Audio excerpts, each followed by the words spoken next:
I love kung fu movies.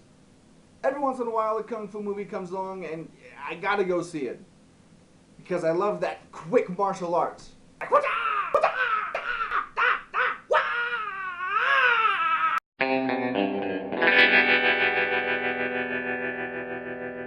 The Grandmaster.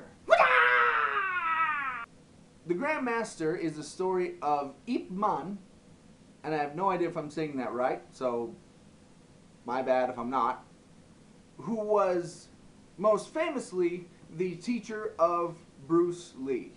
They delve more deeply into the guy's life. How back in his homeland he was this great kung fu master.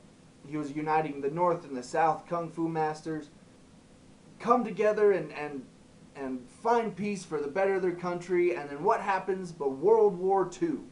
Instead of living a life of privilege like he has been, he's now struck with poverty, and he has to scrimp and save and do whatever he can to survive for him and his family.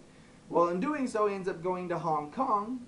The border was closed, and he was never able to see his wife and his family again. So he devoted the rest of his life to teaching and studying martial arts. And a bunch of those aspects are true. It does make the story that much more compelling. Now, don't get me wrong, this is not a straight up biographical movie. Okay, there are some cool kung fu fights with some wire work, you know, so people are kind of flying off in great distances with like one punch. And they're flying through walls and that sort of thing, so you still get that slightly unbelievable type of kung fu fighting in a movie that is basically based on a true story, so that's kind of cool. Now, I will tell you that it is subtitled in English. There is this kind of slow little subplot with this other woman that is a great kung fu master that Ip Man actually loses to, like the only person he's ever lost to. And so there's a little subplot with her that it's kind of uninteresting.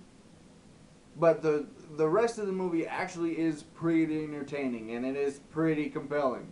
It will make you want to go home and Google this guy and really find out about this guy's life and the way he lived. And I think that's what a biographical movie should do. So if you like a good old-fashioned kung fu movie with a good story and cool characters and some awesome kung fu fights, then I would say you could go out and definitely buy this one on DVD. It'll fit perfectly in your collection right between Crouching Tiger, Hidden Dragon, and Hero. So there you go. There's my really quick review of The Grandmaster. Do you agree with me? Do you disagree with me? Comment below. Also, if you want to find me on Facebook, follow me on Twitter, or see more of my reviews, click the links below.